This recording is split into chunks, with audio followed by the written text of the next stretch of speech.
শ্রাবণীর সাথে সবাইকে স্বাগত জানিয়ে আজকের একটা রেসিপি নিয়ে চলে এসেছি আবারও। এখানে আছে চিকেনের রেসিপি কিভাবে করেছি সেটাই দেখাবো।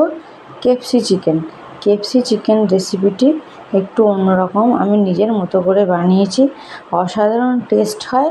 বাড়িতে হলে একবার ট্রাই করুন। কেএফসি চিকেন দেখতে হলে পুরো ভিডিওটি দেখতে হবে, সাথে থাকুন আর দেখতে থাকুন। চলুন তাহলে। এখানে আমি 500 গ্রাম চিকেন নিয়েছি, আলু গোটা করে কাটা আছে, কেটে ছাড়িয়ে রেখে পরিষ্কার করে ধুয়ে রেখেছি 2 টুকরো করে। আলু, চিকেন, ক্যাপসিকাম আর পেঁয়াজটাও ওরকম বড় বড় সাইজ করে কেটে পরিষ্কার করে খুলে রেখেছি। আর এখানে মশলা বলতে আদা, রসুন, পেঁয়াজ, কাঁচা লঙ্কা কাঁচা পাকায় আর টমেটো পেস্ট করে নিয়েছি। এবার আমি প্রথমে কি করব, কড়াতে তেল দিয়ে তেলটাকে ভালো করে গরম করে নুন হলুদ মেখে আলুটা ভেজে নেব। তেলটা গরম হয়ে গেছে দেখে বুঝতে পারছেন। আর এখানে আমি কি দিলাম, চিনি দিলাম তেলের ওপরে চিনি দেওয়ার মানে হলো কি, আলুটা লাল লাল করে ভাজা হয়ে যাবে তাড়াতাড়ি। তো এবার আলুগুলোকে ভালো করে আমি এপিট ওপিট উল্টে পাল্টিয়ে আলুগুলোকে কড়া করে আমি ভেজে নেব। ভেজে নেওয়ার পর এখানে একটু টাইম লাগবে আলুটা ভাজতে, 2 থেকে 3 মিনিট মতো আমি এখানে সময় রাখবো আলুটা ভাজার জন্য। তো এপিট ওপিট উল্টে পাল্টে দেখে এক পিঠ হয়ে গেছে কড়া করে ভাজা, আর এক পিঠ ওপিট করে উল্টে দেব, দিয়ে আলুটা পুরোপুরি পারফেক্ট ভেজে নেব। এইভাবে আপনারা বাড়িতে ট্রাই করুন। স্টেপ বাই স্টেপ আমি এখানে দেখিয়ে দিচ্ছি। তো এখানে আলুটা ভাজা হয়ে গেছে, এবার আমি একটা পাত্রতে আলুগুলো তুলে নেব। এই আলু তুলে নেওয়ার পর নেক্সট স্টেপে যাব। নেক্সট স্টেপটা হলো কি, চিকেনগুলো আমি ভেজে নেব। চিকেন ভেজে নিলে মাংস খুব সুন্দর, মানে চিকেনের রেসিপির টেস্টটাই টোটালি চেঞ্জ হয়ে যায়। তো এখানে চিকেনগুলোকে একটু কড়া করে ভাজলে কি রেসিপিটা করতে আর বেশিক্ষণ লাগে না। মশলা কষানো হয়ে গেলে আর 5-6 মিনিট মতো কষিয়ে নিলেই হয়ে যাবে। তো চিকেনগুলো ঠিক এই পর্যায়ে আমি ভেজে নেব। ভেজে নেওয়ার পর চিকেনগুলো আমি তুলে নেব। আলু যে পাত্রে রেখেছি এই পাত্রেতেই তুলে নেব। এরপর যে বাকি হাফ চিকেনটা আছে, হাফ চিকেনটা আমি এখানে ভেজে নেব। এটা আগে প্রথম হাফ দিলাম, তার হাফটা আছে। তো এই হাফ চিকেনটা আমি এখানে দিয়ে দিলাম। দিয়ে দেওয়ার পর এটা ভেজে তুলে নেওয়ার পরে এবার এখানে আমি গোটা জিরে আর 2টো তেজপাতা 2 টুকরো করে 4 টুকরো এখানে আমি তেলের ওপরে দিয়ে দিলাম ফোড়ন হিসাবে। তো ফোড়নটা পারফেক্ট হয়ে গেছে 2-1 সেকেন্ডে গ্যাসের ফ্লেমটাতে লোতে রেখে। এখন আমি গ্যাসের ফ্লেমটা মিডিয়ামে দিয়ে আদা রসুনের পেস্ট যেটা করে রেখেছিলাম সেটা এখানে আমি দিয়ে দিলাম। দিয়ে দেওয়ার পরে মিক্সিং জারে যে মশলাটা লেগে আছে ওটা ধুয়ে এখানে দিয়ে দিলাম। দিয়ে দেওয়ার পর এবার ঘরে থাকা যে মশলাগুলো, যেমন আমি এখানে 2 চামচ লবণ দিলাম। লবণ দেওয়ার পর এবার 1 চামচ আমি এখানে হলুদ দেব, বড় চামচের হলুদ দেব। হলুদ দেওয়ার পর জিরের গুঁড়ো, তারপরে গোলমরিচ, তারপর ধনের গুঁড়ো।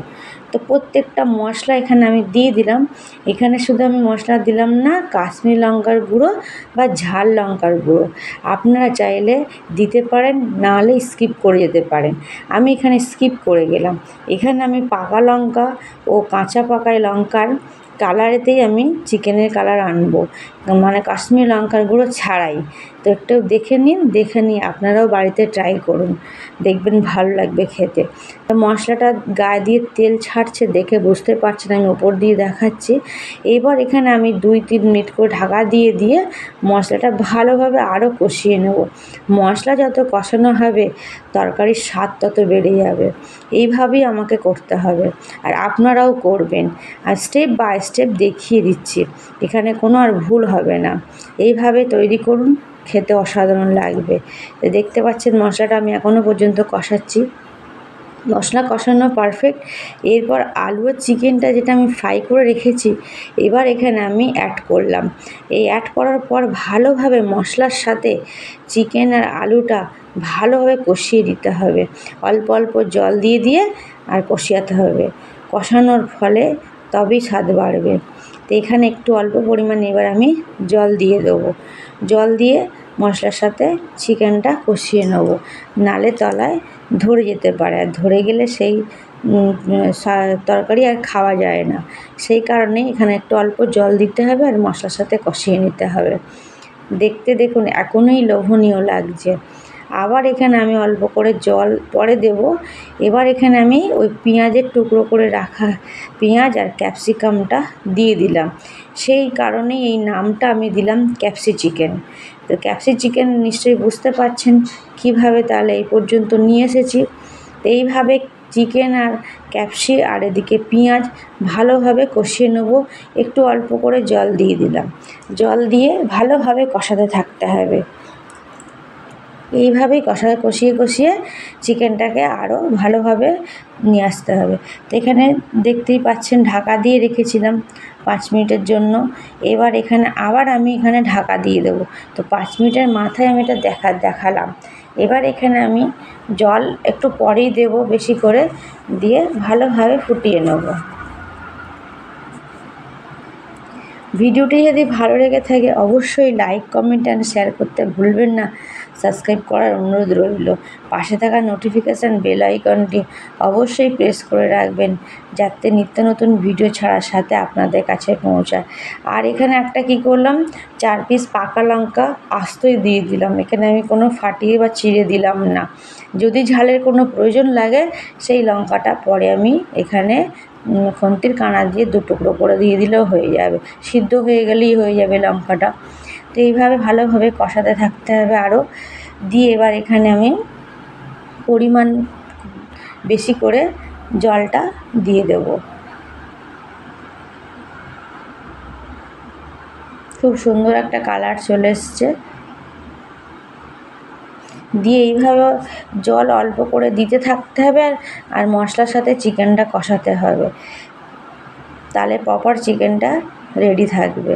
তো এইবার জলের পরিমাণটা আমি বেশি করে দিয়ে দিলাম কুক করে নেওয়ার জন্য।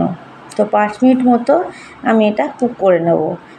ঝোলের সাথে ভালোভাবে চিকেনটা মিক্স করে দিয়ে ঢাকা দিয়ে দেবো 5 মিনিটের জন্য।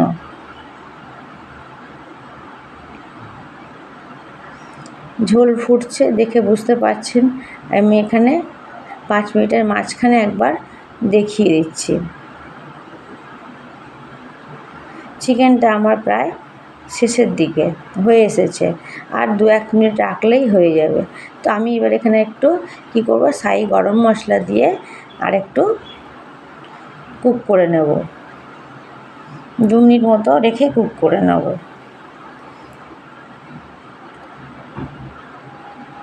ক্যাপসি চিকেন কার কার ভালো লাগছে অবশ্যই কিন্তু কমেন্টে জানিয়ে দেবেন, তাহলে কি আমাদের আরও এরকম রেসিপি দেখাতে আগ্রহীটা বেড়ে যাবে। ভালো থাকুন।